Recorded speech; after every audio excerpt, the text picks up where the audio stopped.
एक और पर्सपेक्टिव भी है, काफ़ी बोल्ड डिसीजन मेकिंग की है। As I said before, independent minded हैं, जो चाहा उन्होंने वो किया है। लेकिन जो 6 जजेस कह रहे थे कि हमें इंटिमिडेशन का सामना है, वो मामला भी इधर उधर हो गया। मुझे नहीं लगता उन्हें कोई इंसाफ मिला, या वो मामला, इंसाफ तो छोड़ें, लॉजिकल एंड तक पहुंचा है।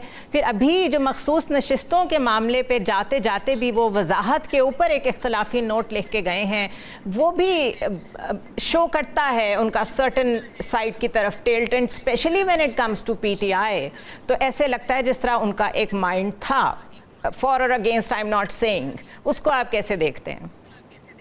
माशाल्लाह, आप बड़ी तैयारी करके आई हुई हैं। मुझे ये बताएं कि सुप्रीम कोर्ट ऑफ पाकिस्तान या हाई कोर्ट कभी किसी वो ऑर्डर करती है, वो जजमेंट अनाउंस करती है, और अगर उसकी वायलेशन होती है तो फिर और मैकेनिज्म है और प्रोसीजर है, अल्टरनेट प्रोसीजर्स मौजूद हैं, अल्टरनेट रेमेडीज अवेलेबल हैं। मसलन आर्टिकल 204 को इन्वोक करके कंटेम्प्ट ऑफ कोर्ट की प्रोसीजर चलाई जा सकती है। सही।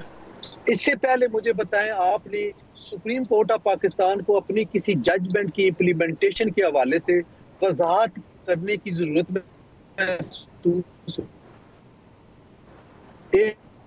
14 सितंबर को जब पार्लियामान पहले इकट्ठी हुई कोई प्रपोज अमेंडमेंट के लिए, गलत कर रहे थे, सही कर रहे थे, लेकिन टाइमिंग आप उसकी देखें। सुप्रीम कोर्ट ऑफ पाकिस्तान के 8 मुअज़्ज़ज़ जज साहिबान को वजाहत करने की कोई जरूरत नहीं थी। अपने जजमेंट को वैसे एक डिफेंसिव पोस्चरिंग है कि आपको बार बार वजाहत देनी पड़ रही हो, लेकिन इलेक्शन कमीशन बार बार जा रहा था उनके पास। इलेक्शन कमीशन जा रहा था तो उसका है कि जब भी आप विंडो अक्सरीती बेंच ने खुद विंडो ओपन की इलेक्शन कमीशन ऑफ पाकिस्तान के लिए कि अगर आपको हमारे इस ऑर्डर की समझ नहीं आती तो आप हमारे साथ रिज्यू कर सकते हैं। उन्होंने रिज्यू किया। अब इसका प्रोसीजर क्या है? इसका प्रोसीजर ये है कि बेंच बैठता, नोटिस इशू करते अटॉर्नी जनरल ऑफ पाकिस्तान को, प्रोसीजर फॉलो करता, जो फॉलो नहीं किया गया, और वो नहीं किया गया।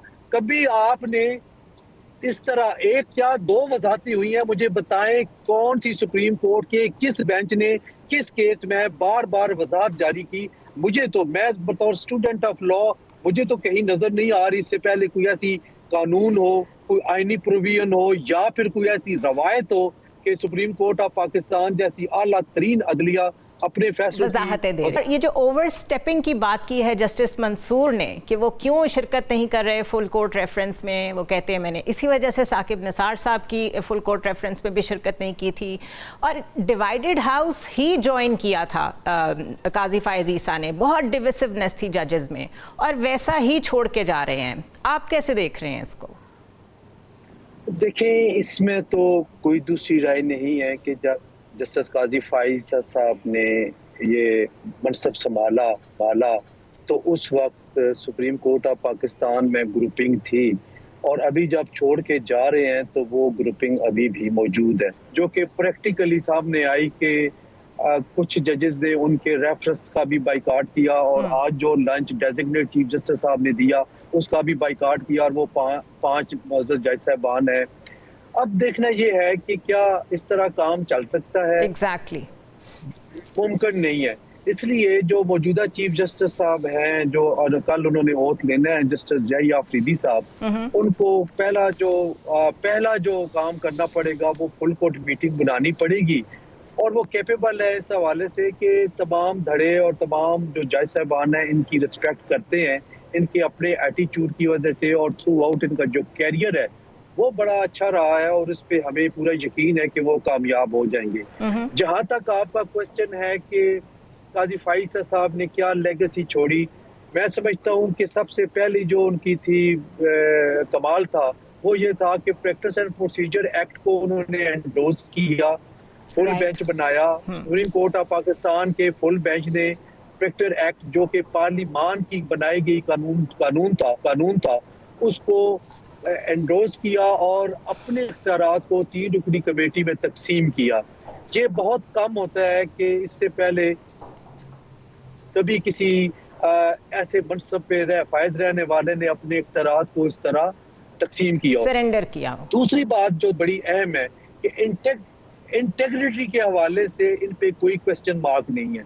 इन्होंने कोई प्लॉट नहीं लिया, इन्होंने कोई किसी फाइनेंशियल गेन नहीं किया, बल्कि थ्रू आउट इनका जो कैरियर है वो देखें। और ख़ास तौर पे सुप्रीम कोर्ट ऑफ पाकिस्तान में जब हमने देखा कि वो एक तो वो उन्होंने कोई इस तरह का वो नहीं लिया, मोटर कार्ड नहीं होता था उनके साथ, वो बल्कि जब जज थे तो वो पैदल आ जाया करते थे सुप्रीम कोर्ट ऑफ पाकिस्तान में। उन्होंने BMW, मर्सिडीज कार और लैंड क्रूजर जीप्स वगैरह गवर्नमेंट को वापस कर दी और सिर्फ एक 1600 सी कार पे और बगैर किसी गार्ड्स और पूरे लॉ लश्कर के वो सुप्रीम कोर्ट में आते थे या जहां भी उन्होंने जाना होता था। तो ये लेगेसी बहरहाल अपनी जगह पे मौजूद है और वक्त बताएगा कि अगर ये ना होते तो शायद ये इलेक्शन जो है वो ना हो पाते जो 2024 के जनरल इलेक्शंस 2024 के। अच्छा, जो एक अच्छी चीज़ कंसिडर हो चली जाती है, इनके बारे में कहा जाता है कि बहुत इंडिपेंडेंट माइंड रखते थे। अब जो बहुत ज़्यादा इंडिपेंडेंट माइंड रखता हो वो एक इदारे को भी अगर रिप्रेजेंट कर रहा है तो हो सकता है कि इदारे में लोगों के साथ अगर वो मुशावरत करें तो उनको पता चले कि जो उनका एक पॉलिटिकल व्यू है उससे बाकी सारे एग्री नहीं करते और जजेस का पॉलिटिकल व्यू अप्लाई होना भी नहीं चाहिए मामलात में। तो क्या इन्होंने कंसल्टेशंस नहीं की जब ये डिसाइड कर रहे थे? इन्होंने अपना सुओ मोटो का राइट सरेंडर करना है, प्रैक्टिस एंड प्रोसीजर बिल जिसका आपने जिक्र किया, उसके बाद ये 26th अमेंडमेंट के लिए जो राह हमवार हुई, बिलावल भुट्टो ने साफ कहा है कि अगर काजी फाइज ईसा ना होते तो ये नहीं हो सकती थी। तो जो जुडिशरी की शक्ल वो छोड़ के जा रहे हैं, क्या उसमें कंसल्टेशन नहीं करनी चाहिए थी इनको अपने बाकी जजेस हजरात के साथ? तो देखें, एक चीज तो बहरहाल हमें माननी पड़ेगी कि कोई शख्स भी वो परफेक्ट नहीं है। हमारे ईमान है कि परफेक्शन जो है वो खुदा की जात के साथ है। बाकी किसी में जहाँ बहुत सारी खूबियां हैं वहाँ कुछ खामियां भी हैं। कंसल्टेशन ये करते रहे हैं, लेकिन कोशिश इनकी यही हुई है कि जो आइन और कानून में लिखा है उसके मुताबिक वो काम करें। और आपने देखा कि उन्होंने बुक के साथ जो किताब है, जो सबज किताब है आइन, उसके मुताबिक चले हैं, उससे डेविएट ना खुद हुए हैं, ना अगर कोई और हुआ है तो उन्होंने रोका नहीं है। जहां तक बिलावल भुट्टो जरदारी साहब की आपने बात की है, वो एक डर है, हर पॉलिटिकल लीडर की अपनी सोच है, लेकिन मुझे नहीं लगता कि कोई ऐसी बात हो कि जस्टिस काजी फाइज साहब ने उनके साथ बैठ के या किसी हवाले से मशावरत करके ये कहा हो कि आप 26th अमेंडमेंट लेके आए और मैं आपका साथ दूंगा। मुझे बताएं कहाँ पे ऐसी बात है? लेकिन भारत पार्लियामेंट के साथ जितना कोऑपरेट काजी फाइज ईसा ने किया है right from the day one, and I am talking from the days जब उन्होंने पार्लियामेंट में खिताब भी किया था, तो एक उनका माइंड तो था बहुत ज्यादा पॉलिटिकल। देखिए, मैं उसको अब फिर किताब की तरफ लेके आता हूँ। ट्राइकोटमी ऑफ पावर का जो फार्मूला जो दिया वो आइन ने दिया हुआ है तीनों इदारों में, अदलिया, मुकर्रना और इंतजामिया। और मामलात वहीं से बिगड़ते हैं जब इनमें से कोई इदारा भी अपनी हदूद से तजावज करके किसी और हदूद में दाखिल होता है। तो इसी आइन ने पार्लिमान को ये इख्तियार दिया हुआ है कि वो कानून साजी करे और आइन में अमेंडमेंट करे। कानून साजी सिंपल मेजॉरिटी से होती है और आइन में अमेंडमेंट 2/3 मेजॉरिटी होती है। अब अगर कानून साजी पार्लिमान ने कर दी है तो अदलिया का काम सिर्फ इंटरप्रिटेशन करना है।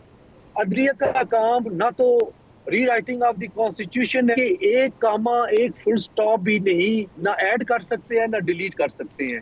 और मामलात तब बिगड़े हैं जब अदलिया ने रीराइटिंग ऑफ द कॉन्स्टिट्यूशन कर दी। अब 63A वाला मामला है। अब मुझे ये बताएं कि 63A वाले मामले में जो रिव्यू की गई है, तो रिव्यू करने का उन्होंने किसी का साथ नहीं दिया, उन्होंने आइन का साथ दिया कि 63A जो है वो असल सूरत में आइन में वापस आ गया और बहाल हो गया। अगर वो इस तरह रहता तो फिर ये बात जिस वक्त तक वो जजमेंट रहती, ये जरूर रहता कि ये उस वक्त के सुप्रीम कोर्ट के बेंच ने रीराइटिंग ऑफ द कॉन्स्टिट्यूशन की है। ऑलराइट,